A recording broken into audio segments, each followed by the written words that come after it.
En estos últimos días, en estas últimas semanas, se han estado subiendo varios videos a canales de distinta temática, de filosofía, de divulgación científica, de matemática, de entretenimiento, eh, hablando sobre la cuestión de la educación, con puntos de vista bastante distintos, pro escuela, anti escuela. Esta no es una video respuesta, quiero dar mi opinión sobre el tema, sobre la cuestión de la educación. Primero, quiero señalar algo que se suele pasar por alto cuando se habla del tema. La educación es una cuestión económica, como toda otra cuestión social. Se trata de obtener el mayor resultado posible con el menor gasto posible, con el menor gasto de tiempo, con el menor gasto económico, con el menor esfuerzo. Obtener los mayores resultados. Un modelo educativo que se sacó un pedagogo de la galera y es maravilloso, es el mejor sistema educativo que jamás ha existido, pero cuesta $1.000 millones por alumno, no sirve, porque no es aplicable. Si yo fuera Bill Gates, lo usaría para la educación de mis hijos, pero no es algo que tenga relevancia social. Esta es la razón por la que soy un fan incondicional, un entusiasta de los juguetes didácticos, de los juegos con valor educativo como el Go, como el ajedrez, porque requieren muy poco tiempo para enseñar las reglas, captan la atención del niño y se obtiene mucho con muy poco. Solo por esto son de un valor educativo inestimable, más allá de otras virtudes. Esta es mi principal objeción contra lo que se llama unschooling o homeschooling, que no son exactamente lo mismo, pero coinciden en educar a los niños en su casa, no en la escuela. Primero, eso requiere aproximadamente la mitad de las mujeres, o si se prefiere, un tercio aproximado de la población general dedicada a la educación elemental de los niños. Tercio o cuarto de la población que tiene que estar calificada para ese trabajo y además no sirve para la educación avanzada, porque la madre del niño no le puede enseñar física teórica, biología de nivel universitario, o sea, solo serviría para la educación elemental. Es muy bonito, pero económicamente inviable, no sirve. Todas estas utopías educativas como el Emilio de Rousseau están muy bonitos como literatura, pero si no son aplicables son eso, son literatura. La otra cuestión es que hay menos diversidad de modelos educativos de lo que se suele pensar, de lo que se suele creer. Cada década aparece un nuevo modelo educativo que va a revolucionar la educación y tira a la basura todo lo que se ha venido haciendo hasta el momento. A ver, desde que el mundo es mundo, desde que existe la civilización, 5.000, 10.000 años, se ha considerado que la educación de los niños era un asunto central, porque de ella dependía la continuación de la civilización misma. Gente muy calificada ha estado reflexionando sobre el tema durante milenios y podemos decir que ya se descubrió todo. Los mejores métodos ya han sido descubiertos, ya han sido refinados y ya han sido sistematizados y simplificados.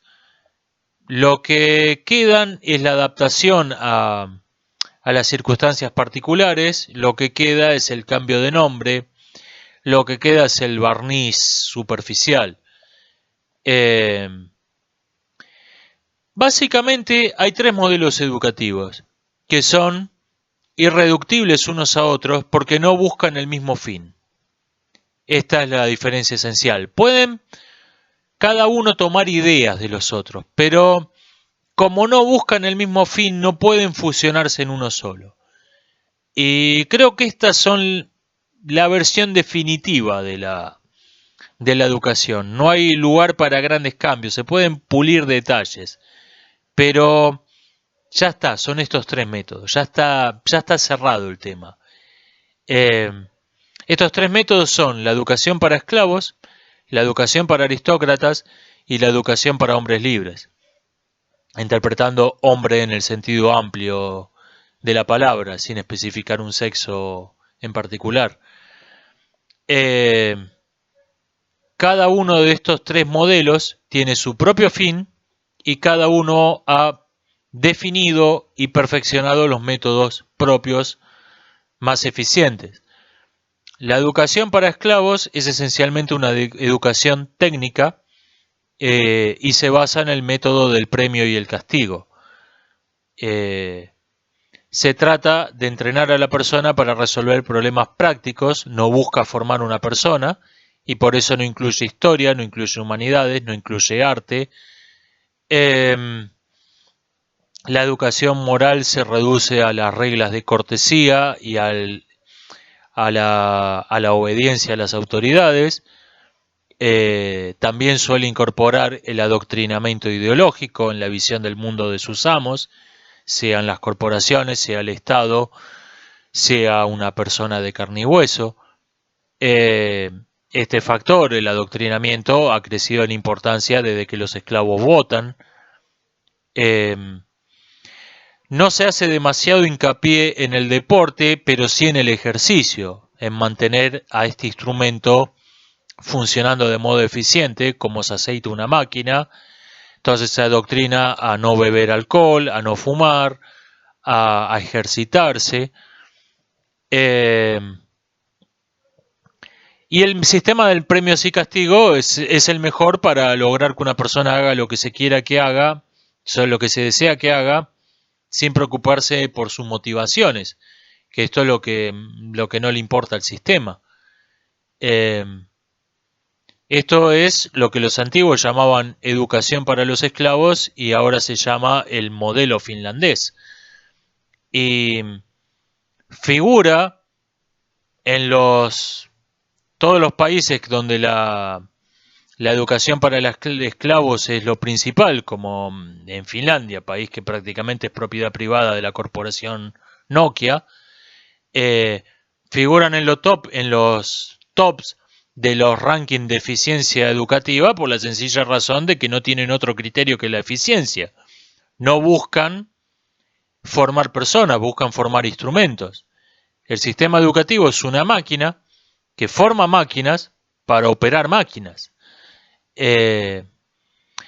Complementario, pero al margen de esto tenemos la educación para aristócratas, la educación para los que van a usar a los esclavos, donde la cuestión técnica queda de lado o se reservan algunas cuestiones técnicas de alto prestigio social, porque para resolver los problemas prácticos están los esclavos. En la educación para aristócratas, en cambio, formar el carácter es lo principal, y ahí aparecen los deportes rudos como el rugby, el fútbol americano, el hockey femenino, la lucha grecorromana, deporte de mucho contacto, de mucha rudeza. Aparece la disciplina como un factor esencial y acá es donde la educación intelectual y el entrenamiento militar tienen límites bastante difusos. Se fomentan las actividades grupales antes que las individuales.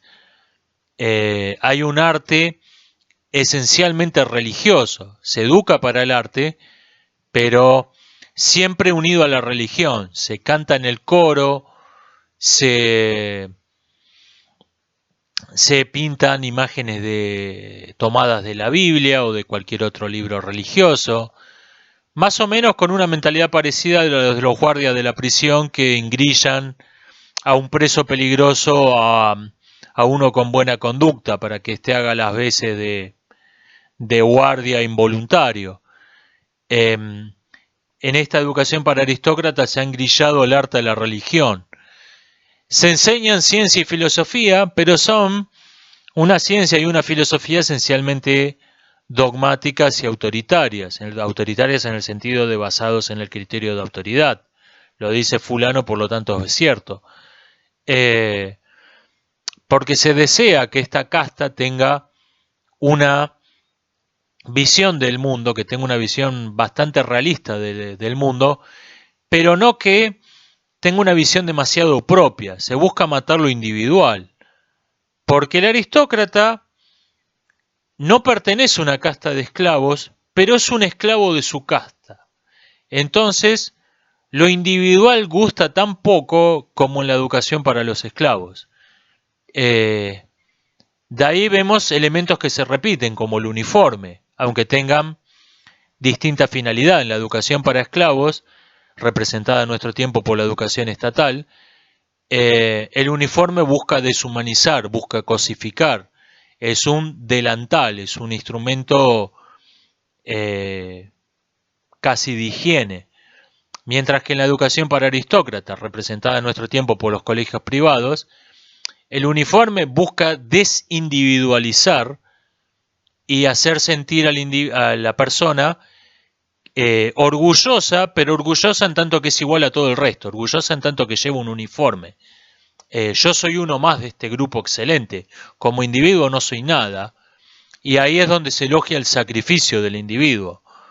El soldado que se arroja arriba de una granada para salvar al resto del pelotón. El sacrificio del individuo forma parte esencial de la educación para aristócratas.